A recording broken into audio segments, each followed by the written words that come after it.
या हो या, आपण परमेश्वराचा जय जयकार करू. आपल्या तारणदुर्गाचा जय जयकार करू.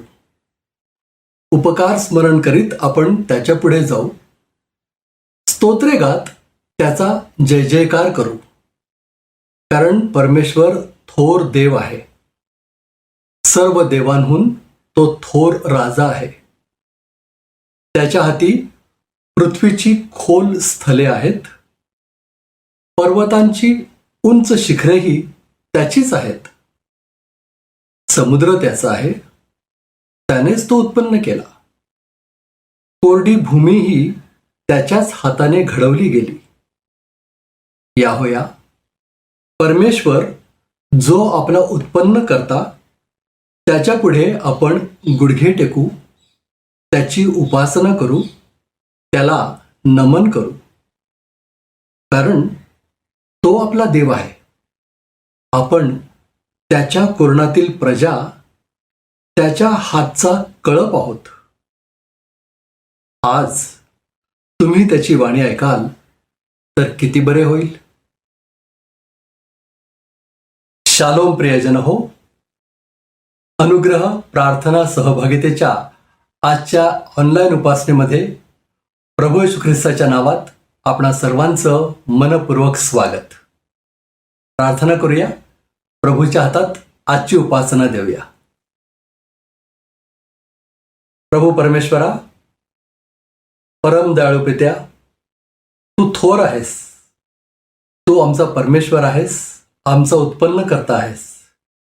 आम्ही तुझ्या पुढे नतमस्तक होतो, तुला नमन करतो. आज आम्ही तुझा जय जयकार करण्यासाठी, तुझी स्तुती गाण्यासाठी एकत्र आलेलो आहोत. प्रभुदेवा, आजची उपासना तू आपल्या हातात घे. तुला आवडेल अशा रीतीने आम्ही तुझी उपासना करावी म्हणून तू आमचं सहाय्य कर. आणि या उपासनेमधून तुझ्या सानिध्याचा अनुभव आम्ही घ्यावा असं होऊ दे. प्रभुदेवा, आजची उपासना आम्हा सर्वांसाठी आशीर्वादाची होऊ दे. ही प्रार्थना येशू आमचा तारणारा त्याच्या नावानं करतो म्हणून तो ऐक. आमेन. प्रियजन हो, प्रभूची उपकार स्तुती करूया, गीतं गाऊया. आज पुण्याहून प्रीती निकाळजे 2 गाणी घेऊन आपल्यामध्ये उपस्थित आहे. ती आपलं पुढारी पण करते.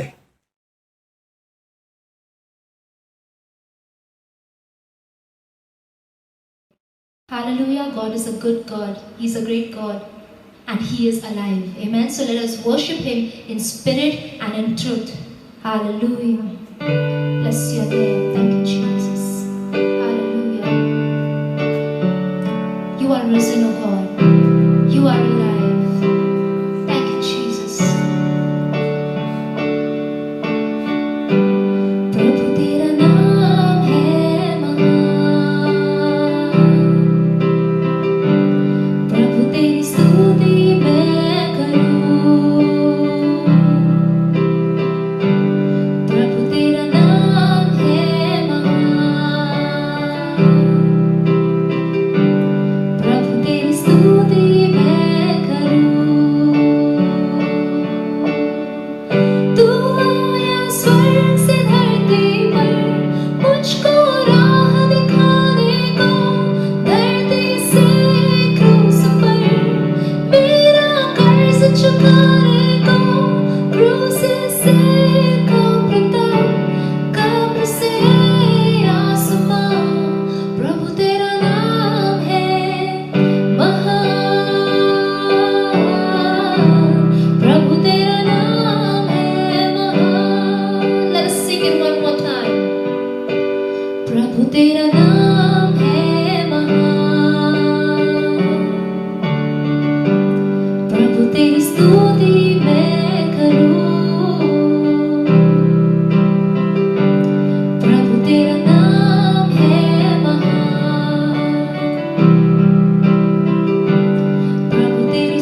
future is in safe hands because God is still in control. If you're going through something in life,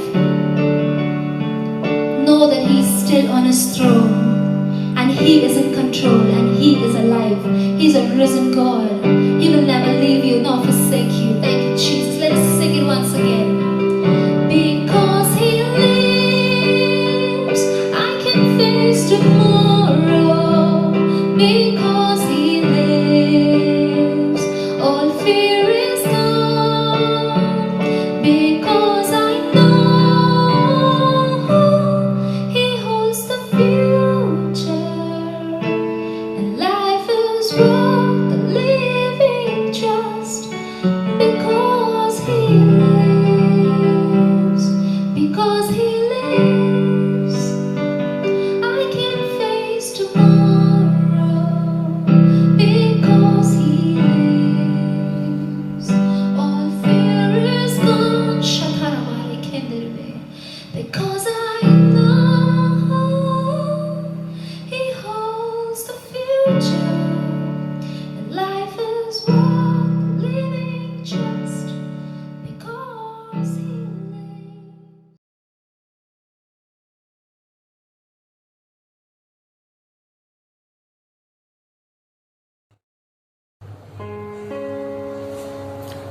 hallelujah, praise the Lord.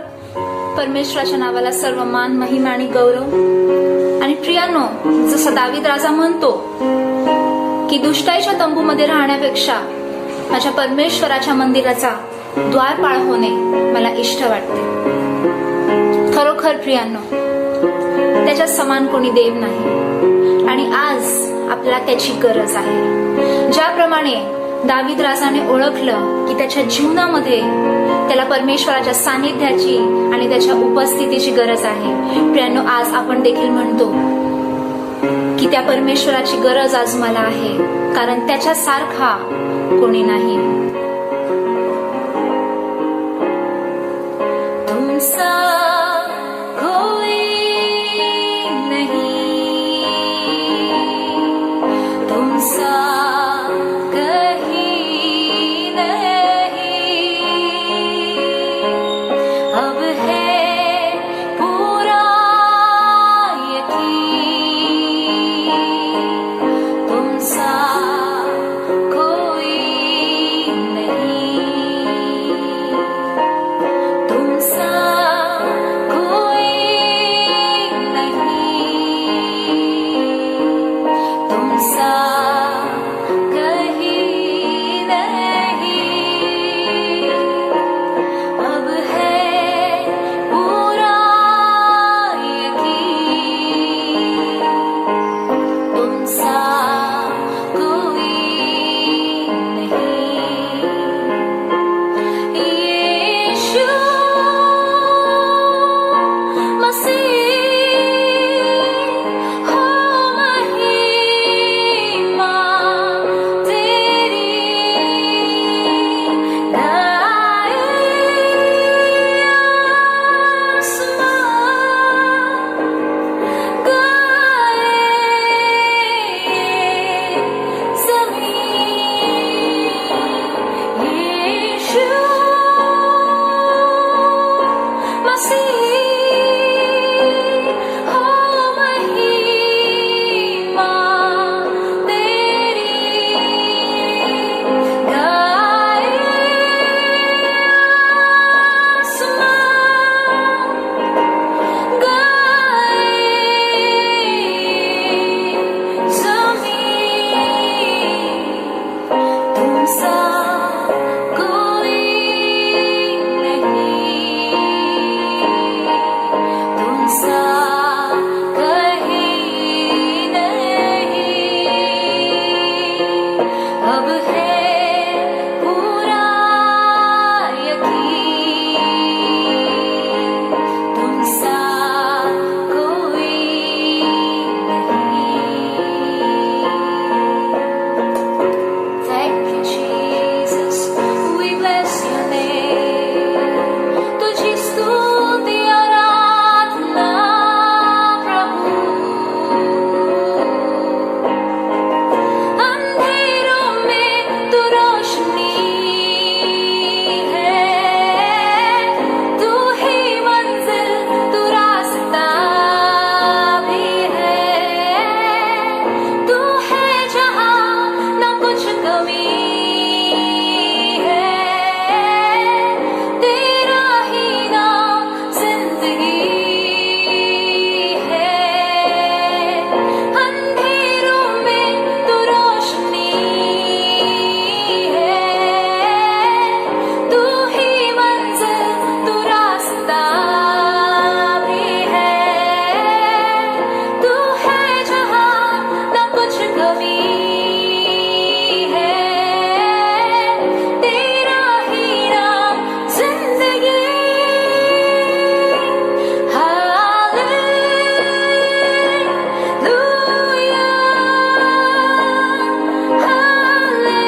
अब है पूरा यकीन,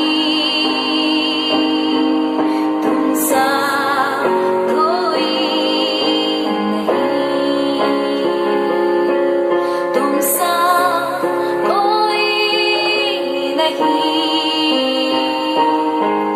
तुमसा कहीं नहीं। अब है पूरा यकीन, तुमसा कोई नहीं।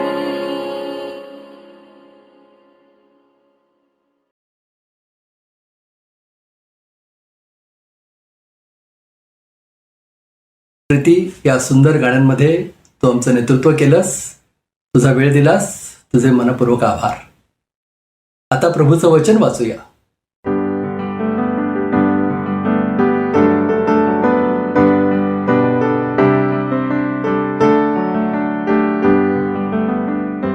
उत्पत्ती याचा पहिला अध्याय 27 ते 31 ही वचने आपण बघूया.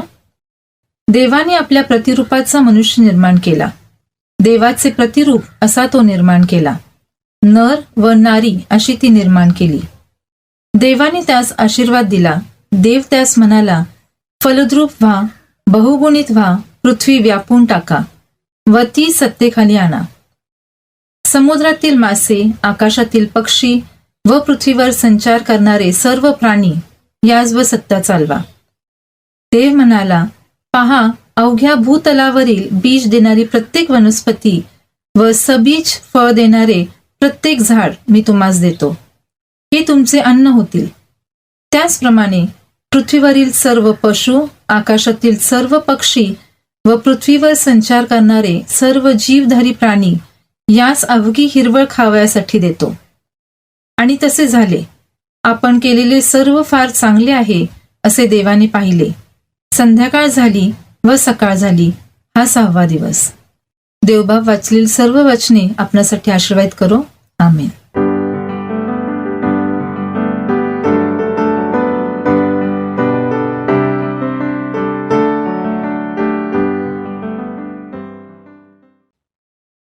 दानार्पणाची वेळ झाली आहे. आपण आपलं दान प्रभूच्या चरणी आणूया.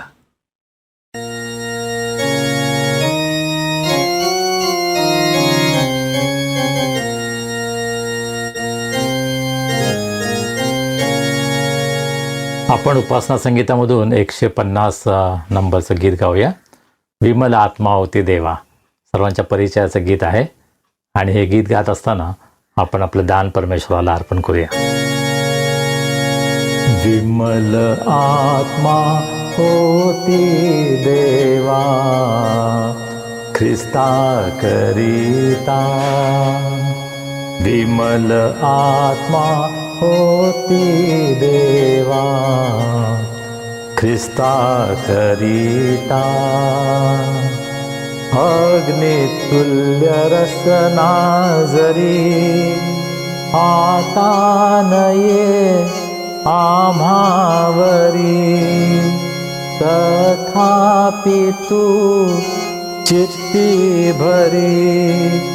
आत्मा पुरता देवा, आत्मा पुरता. विमल आत्मा होती देवा, ख्रिस्ता करिता. त्यास भरुनी आमनी वारी अघे सारी जणे. ख्रिस्तामध्ये जगवणे देई सौख्यता देवा, देई सौख्यता. विमल आत्मा होती देवा, ख्रिस्ता करिता. ख्रिस्त सत्य जाणावया, देवी तुझी प्रीती दया. वचना तुझ्या समजावया, आत्मा देयता देवा, आत्मा देयता, विमल आत्मा होती देवा, ख्रिस्ता करिता,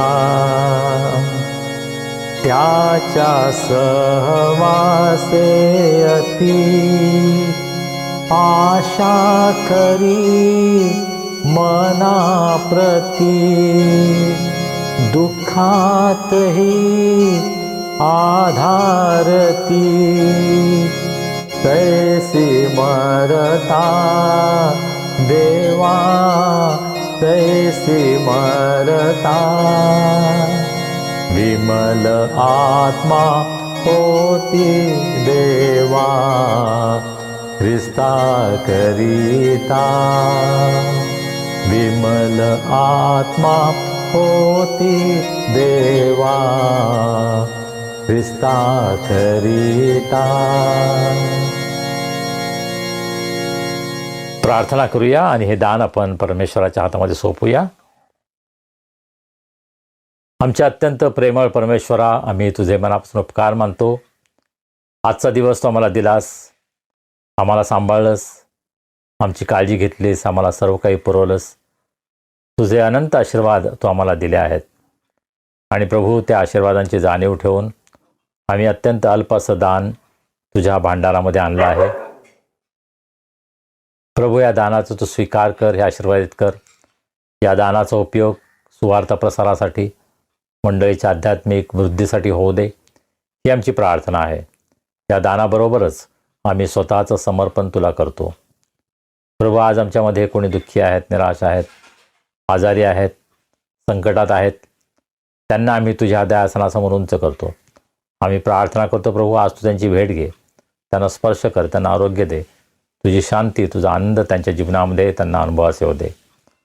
आज आम्ही विशेष रीतीने मणिपूरच्या आमच्या सर्व बांधवांसाठी प्रार्थना करतो, ज्या दुःखातून, त्रासातून, संकटातून ते जात आहेत. प्रभू, तुला हे माहीत आहे. तुझ्यासमोर कोणती गोष्ट गुप्त नाही. आम्ही तुझ्याकडे आरोळी मारतो, तुला विनंती करतो. प्रभू, तू दया कर, कृपा कर. आमच्या बांधवांचं संरक्षण कर, त्यांना तू सुरक्षित ठेव, त्यांची तू काळजी घे, त्यांच्या सर्व गरजा तू पूर्ण कर. त्या ठिकाणी शांती निर्माण व्हावी, सर्व परिस्थिती सुरळीत व्हावी, यासाठी प्रभू सरकारनं प्रयत्न करावेत, यासाठी आम्ही तुला विनंती करतो. प्रभू, आम्ही तुझ्या वचनाकडे वळत असताना आम्ही तुझं सहाय्य मागतो. आम्हाला कोणालाही तुझ्या वचनाचा उलगडा मानवी बुद्धीनं होत नाही. आम्ही प्रार्थना करतो, पवित्र आत्म्या, तू आमचा शिक्षक हो. या वचनांचा उलगडा तू आम्हाला कर, तुझं सत्य तू आम्हाला प्रगट कर. आणि प्रभू, त्या सत्यामध्ये चालण्यास, त्याचं आज्ञापालन करण्यास आम्हा सर्वांना तू सहाय्य कर. तुझी कृपा तू आम्हाला पुरव. आम्ही सर्वजण स्वतःला तुझ्या हातामध्ये सोपवतो. तारणारा प्रभू येशू ख्रिस्त याच्या नावाने आम्ही प्रार्थना करतो, म्हणतो आहे, आमेन. आता वेळ झाली आहे देवाचा संदेश ऐकण्याची. देवाचे सेवक, आपल्या सगळ्यांचे आवडते रेव्हरंड संजय डेव्हिड गायकवाड प्रभूचा संदेश आपल्यापर्यंत आणतायत.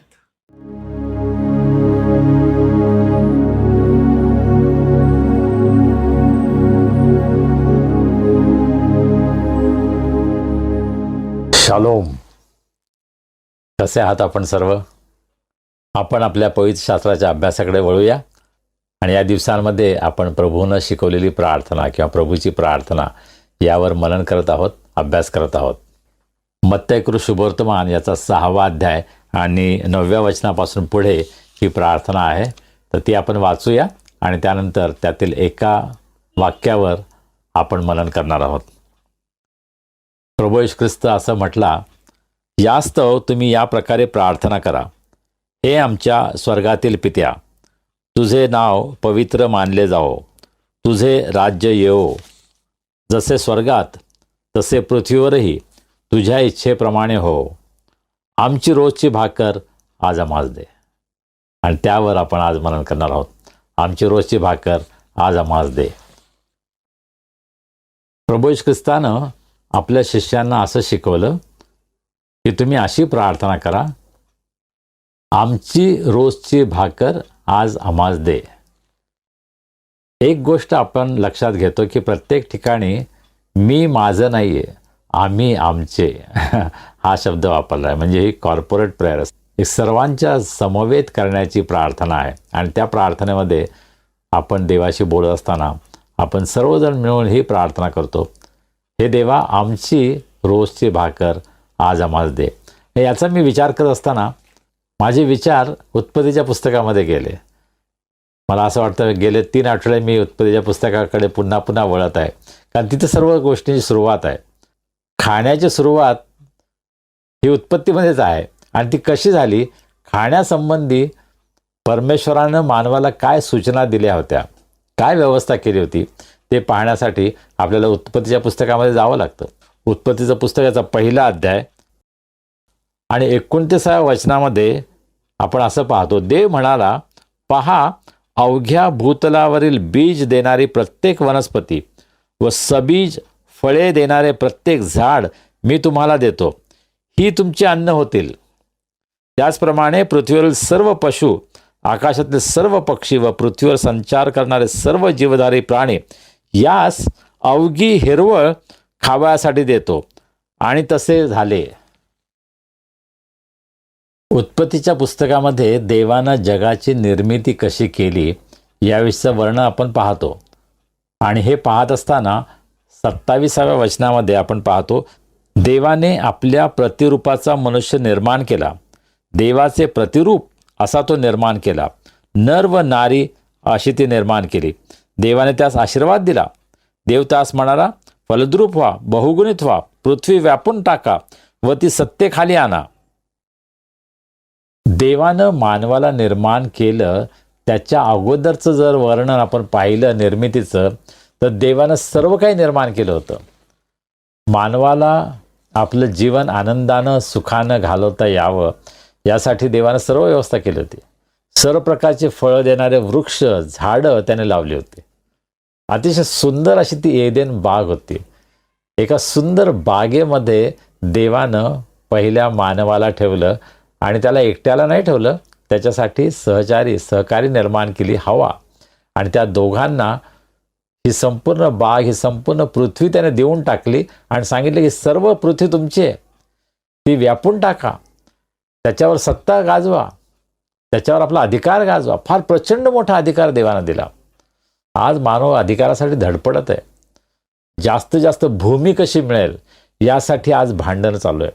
आपल्याला माहिती आहे इस्रायल आणि पॅलेस्टाईन. इस्रायलला स्वतःच्या भूमीवर सुद्धा त्या ठिकाणी युद्ध करावं लागतं आणि त्यांच्या भूमीवरून त्यांना काढण्यासाठी अनेक दहशतवादी संघटना काम करतात. परंतु देवानं दिलेली ती भूमी आहे. ज्यावेळेला देवानं मानवाची निर्मिती केली त्यावेळेस देवानं सर्व काही व्यवस्था केली होती. त्याच्या खाण्यापिण्याची सर्व व्यवस्था केली होती.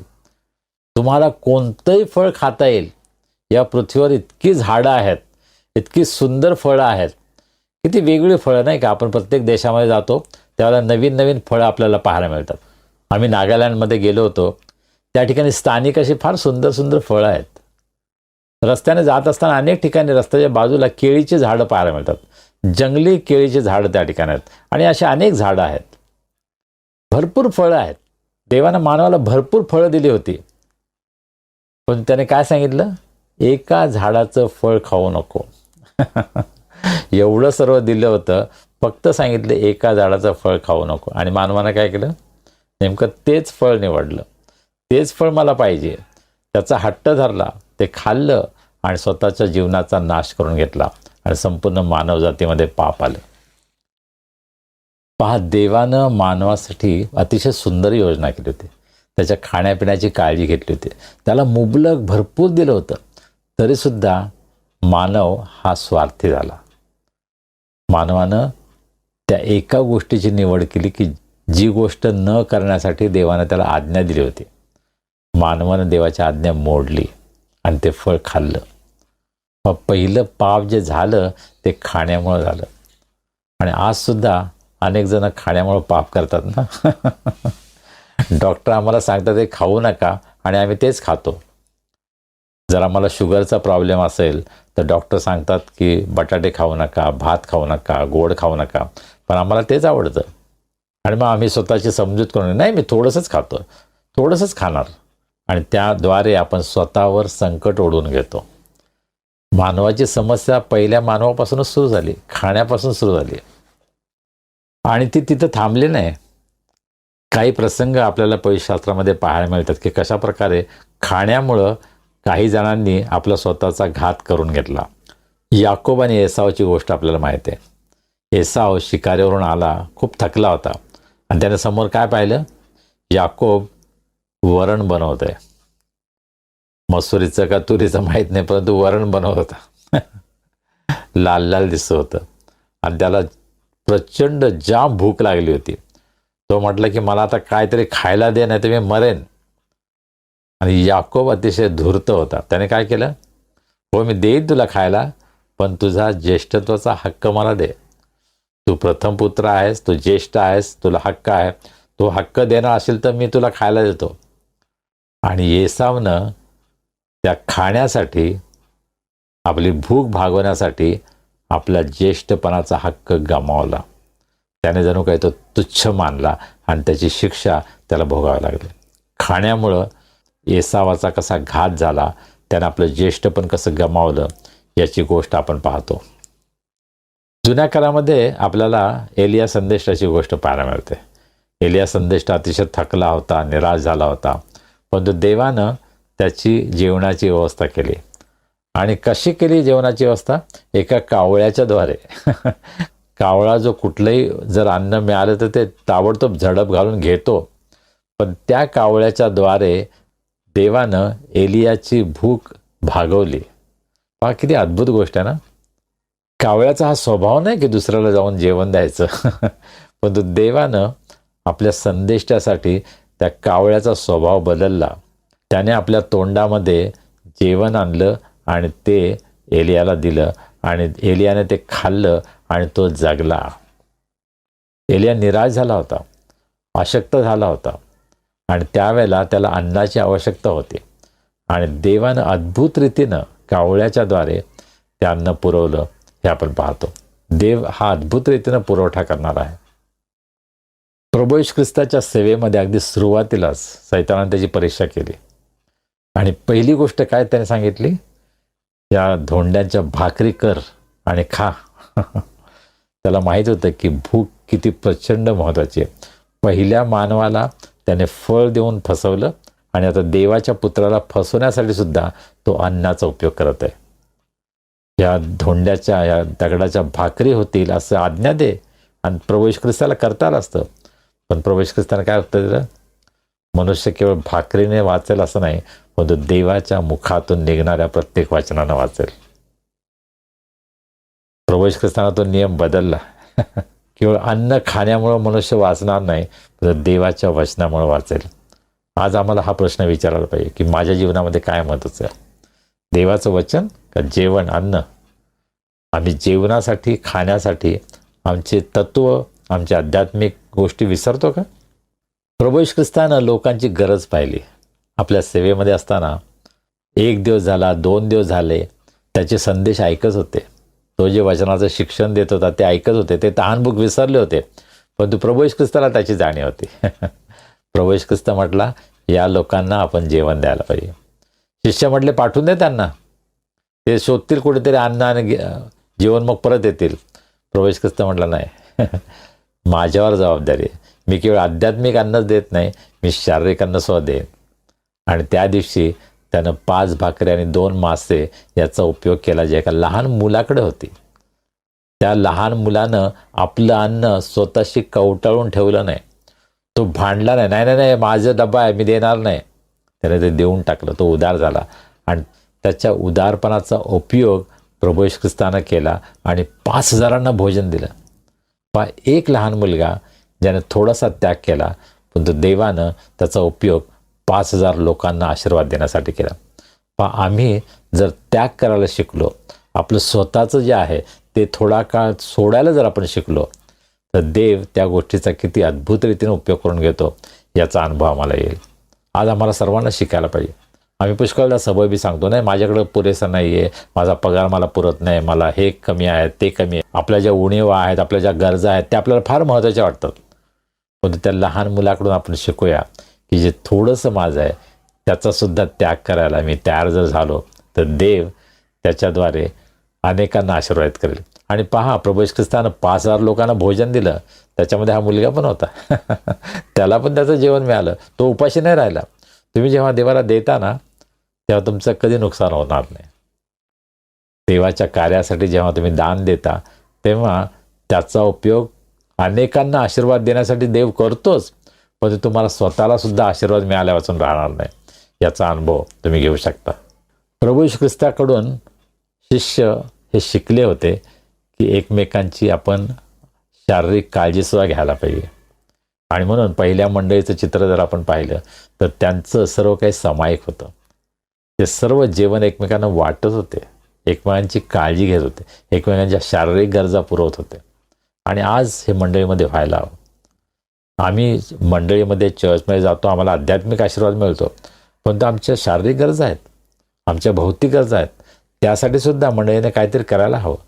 मला खूप आनंद वाटतो की अनेक मंडळी आहेत की ते विधवांसाठी काहीतरी करतात, अनाथांसाठी करतात, मुलांसाठी करतात. ह्या गोष्टी चांगल्या आहेत. आमची शारीरिक काळजीसुद्धा आम्ही घेणं हे फार महत्त्वाचं आहे. आणि त्यामध्ये मंडळीनं पुढारी पण करायला पाहिजे. मंडळीमध्ये फार सुंदर चित्र होतं. आपण प्रेषितांच्या कृत्याचा 2, 3, 4 अध्याय पाहिले तर फार सुंदर चित्र होतं. परंतु जर आपण 6व्या अध्यायाकडे आलो तर त्या ठिकाणी समस्या होती. कशावरून? खाण्यावरून. त्या ठिकाणी आपण वाचतो की काही विधवांची हेळसांड होत होती, त्यांना पुरेसं अन्न दिलं जात नव्हतं आणि त्यामधून ते एकमेकांमध्ये भेदभाव करत आहेत हे सिद्ध झालं. आणि मग प्रेषितांना त्यामध्ये हस्तक्षेप करावा लागला. प्रेषितांनी काय केलं? फार सुंदर गोष्ट केली. त्यांनी 7 सेवक निवडल्या, नवीन सेवा सुरू केली. डिकनची सेवा त्या ठिकाणी सुरू झाली, जी कदाचित मंडळीमध्ये नव्हती. प्रेषितांचे कृत्य 2 अध्यायामध्ये मंडळीचा जन्म झालेला आपण पाहतो आणि मंडळीमध्ये नवीन नवीन गोष्टी होत आहेत. ते एकमेकांची काळजी घेत आहेत, एकमेकांना सर्व गोष्टी पुरवत आहेत. समस्या झाल्यानंतर प्रेषितांनी त्याच्यावर मार्ग शोधला. त्या गोष्टीमुळं मंडळीमध्ये फूट पडली नाही. त्यांनी त्यासाठी उपाय शोधला. आणि काय उपाय शोधला? त्यांनी 7 लोकांना अपॉइंट केलं, नवीन रिस्पॉन्सिबिलिटीज, नवीन जबाबदाऱ्या दिल्या, 7 नवीन सेवक तयार झाले. आणि आज मंडळीमध्ये हे व्हायला पाहिजे. जर समस्या आल्या ना तर अधिक सेवक तयार व्हायला पाहिजेत. आपण मंडळीची काळजी घेऊया, मंडळीमध्ये अधिक लोक सेवेसाठी आपण तयार करूया आणि प्रत्येकाची गरज पूर्ण होईल यासाठी आपण प्रयत्न करूया. 7 सेवकांची निवड केली आणि त्यानंतर ही समस्या मंडळीमध्ये आपल्याला आढळत नाही. प्रेषितांच्या कृत्यामध्ये त्यानंतर पुन्हा खाण्यावरून काय वाद झाला हे आपल्याला वाचायला मिळत नाही. होय, काही तत्वांवरून वाद झाला असेल, काही विशिष्ट गोष्टींवरून वाद झाला असेल, परंतु खाण्याची समस्या जी होती त्याच्यावर योग्य उपाय प्रेषितांनी शोधला. त्यामुळे मंडळीचं नुकसान झालं नाही, मंडळीचं कार्य अधिक पुढे वाढत गेलं. प्रभू येशू ख्रिस्तानं आपल्या शिष्यांबरोबर शेवटलं भोजन केलं आणि त्या भोजनाच्या वेळेला तो काय म्हटला?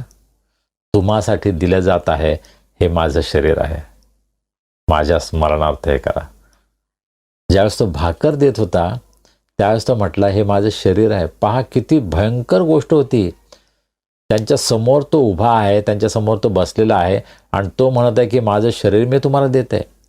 आपल्या मरणाविषयी तो सांगत होता की किती भयंकर प्रकारे त्याचं मरण होणार आहे, त्याचं शरीर ठेचलं जाणार आहे, त्याचे हालहाल करण्यात येणार आहेत.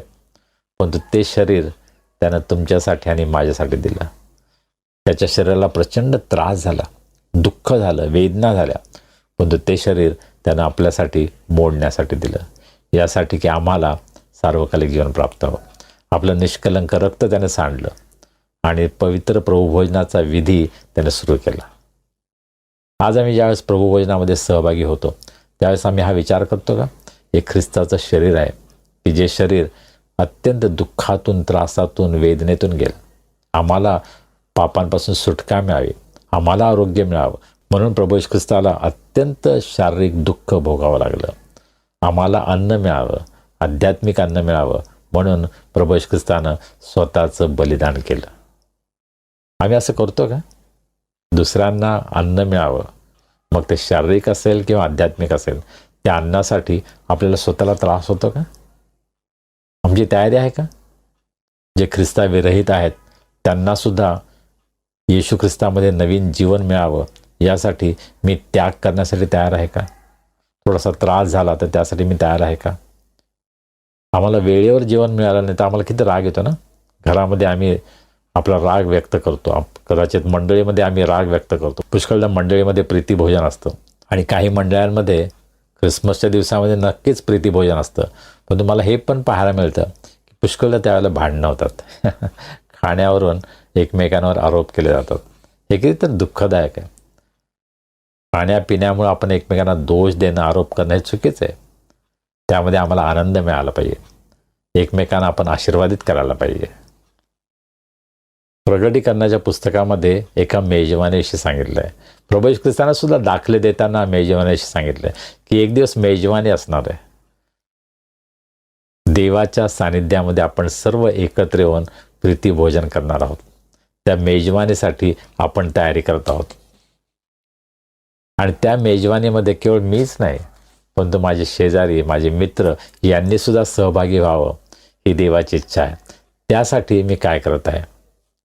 चर्चमध्ये नॉर्मली जेव्हा जेवण असतं तेव्हा लिहिलेलं असतं फक्त सभासदांसाठीच. आम्ही फक्त स्वतःसाठीच गोष्टी करतो, सभासदांसाठीच. पण ते प्रभू येशू ख्रिस्त असतं तर काय केलं असतं? त्याने सर्वांना आमंत्रण दिलं असतं, सगळे या. आज आम्हाला ज्या जगातील लोकांना प्रभू येशू ख्रिस्ताची ओळख व्हावी, त्यांना हे आध्यात्मिक अन्न मिळावं, आध्यात्मिक जीवन मिळावं, यासाठी आमचे दरवाजे उघडायला पाहिजेत. आम्ही लोकांना आमंत्रण द्यायला पाहिजे. आमच्या मंडळीचे दरवाजे आज इतरांसाठी उघडे आहेत का? त्यांना त्या ठिकाणी वेलकम वाटतं का? आमंत्रण दिलं आहे का असं वाटतं का? त्यांचं स्वागत होतं का? त्यांची व्यवस्था आपण करतो का? त्यांना सर्व काही मिळेल यासाठी आम्ही धडपड करतो का? की आम्ही फक्त स्वतःच्या खुर्चीसाठी धडपडत आहोत? मला काय मिळेल यासाठी मी धडपडत आहे का? आपण जिथं सुरुवात केली तिथं मला परत येऊ द्या. आमची रोजची भाकर आज आम्हाला दे. प्रभू येशू ख्रिस्ताने शिष्यांना हे शिकवलं की तुम्ही अशी प्रार्थना करा, आमची भाकर, माझी भाकर नाही, आमची भाकर, ज्याच्यामध्ये इतरांचा सुद्धा समावेश आहे. मी एकट्याने नाही खाऊ शकत. माझा हा विचार असला पाहिजे की माझ्याबरोबर इतरसुद्धा आहेत का खाणारे? माझं कुटुंब, माझी मंडळी, माझे सहकारी यांनासुद्धा या प्रभूच्या मेजामध्ये आणण्यासाठी मी प्रयत्न करत आहे का? आमची भाकर, रोजची भाकर, उद्याची नाही, आठवड्याची नाही, महिन्याची नाही, वर्षाची नाही. मानवी स्वभाव काय माहिती आहे का? मानवी स्वभाव म्हणजे साठेबाजी करायची. माझ्यासाठी, माझ्या कुटुंबासाठी भरपूर बेगमी करून ठेवायची. कधी काही कमी पडायला नको. माझा फ्रीज भरलेला पाहिजे, माझ्या घरामध्ये भरपूर धान्य असावं, यासाठी आम्ही सर्व प्रयत्न करतो. आणि त्यामध्ये काही अयोग्य नाही आहे. परंतु पुष्कळदा आम्ही इतके स्वार्थी होतो की आम्ही इतरांचा विचार करत नाही. साठेबाजीमुळं पुष्कळदा अनेकांचं नुकसान होतं. शेतकऱ्यांचं नुकसान होतं, ग्राहकांचं नुकसान होतं. पण पुष्कळ व्यापारी साठेबाजी करतात. गोदामामध्ये भरपूर धान्य असतं, परंतु ते बाहेर काढत नाहीत, कारण ते वाट बघतात की ह्याची किंमत कशी वाढेल, आणि कृत्रिमरित्या किंमत वाढवली जाते. खरं म्हणजे या जगामध्ये इतकं भरपूर अन्न आहे ना की संपूर्ण जगाला पुरेल आणि उरेल इतकं अन्न आहे. पण आपल्याला काय पाहायला मिळतं? काही ठिकाणी अन्नाची रेलचेल आहे, काही ठिकाणी अन्नाचा नाश केला जातो, आणि काही ठिकाणी लोकांना एक वेळचं जेवण मिळत नाही. अनेक जण रात्री उपाशी झोपतात, त्यांना पुरेसं अन्न मिळत नाही. आणि जगामध्ये अशा प्रकारे हे भयंकर विदारक चित्र आपल्याला पाहायला मिळतं. याचं कारण की आम्ही स्वार्थी झालो आहोत. आम्ही फक्त स्वतःचा विचार करतो. आमची रोजची भाकर ही प्रार्थना आम्ही नाही करत. आम्ही अशी प्रार्थना करतो, माझी 1 वर्षाची भाकर मला पाहिजे.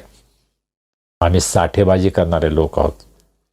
मी पाहतो की आमच्यापैकी काही लोकांना इतकी खरेदी करायची इच्छा असते, गरज नसतानाही आपण खरेदी करतो.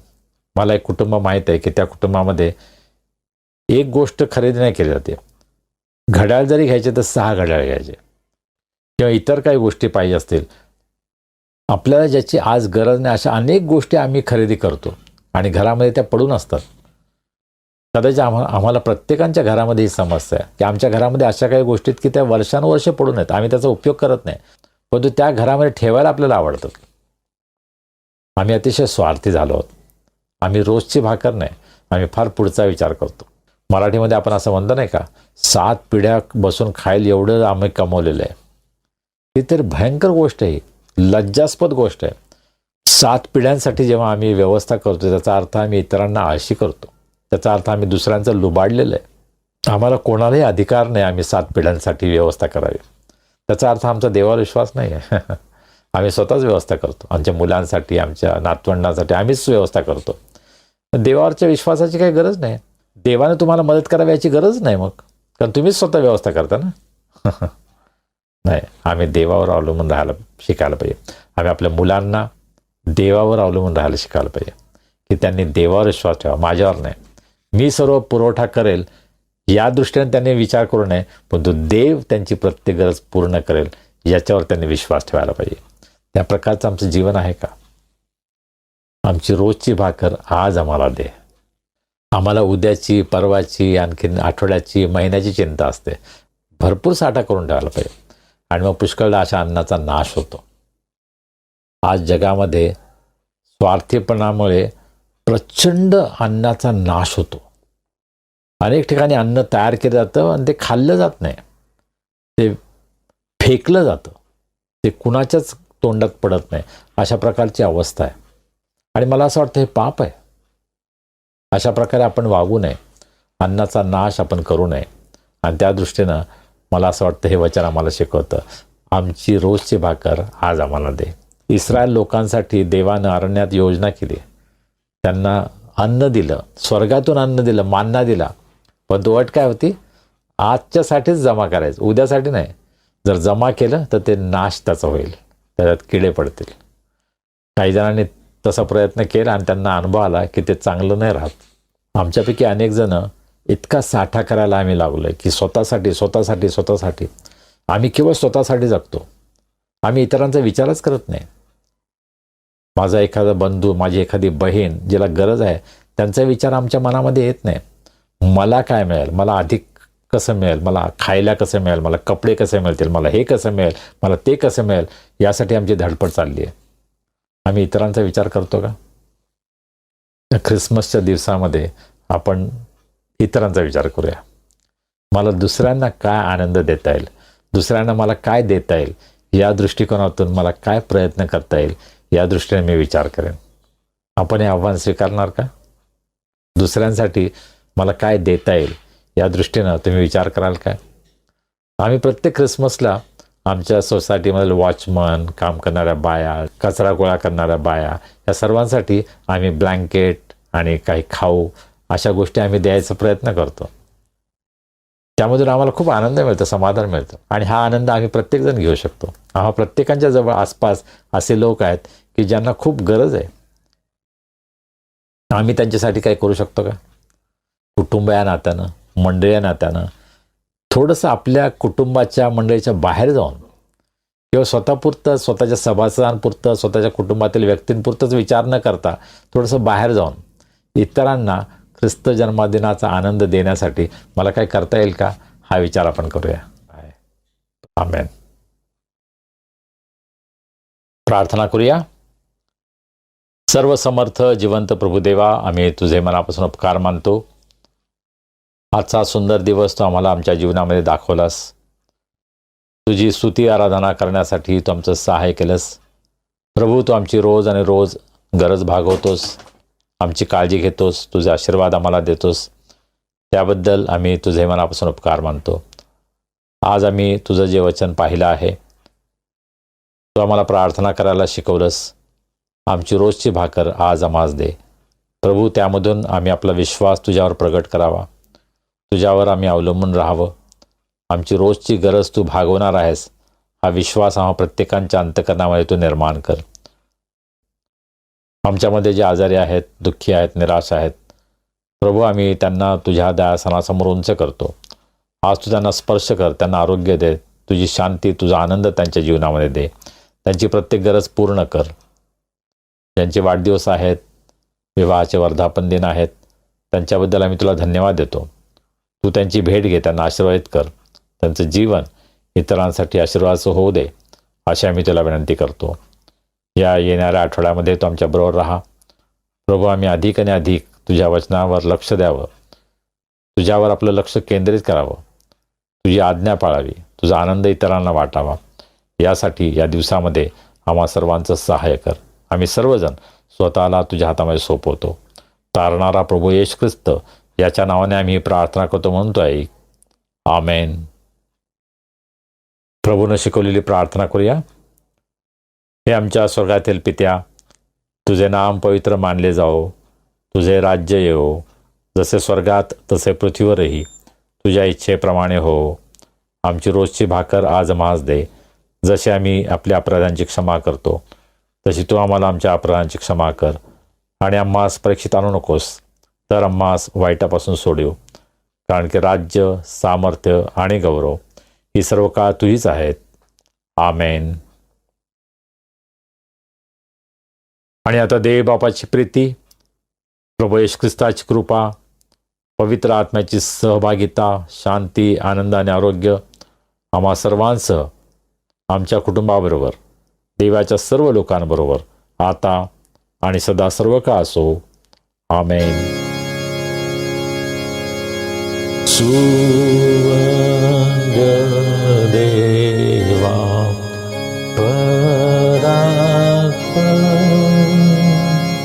स्तवा हो त्याला खालीव तो बाप पुत्र आत्मा जा त्रेक्याला द्या अनंत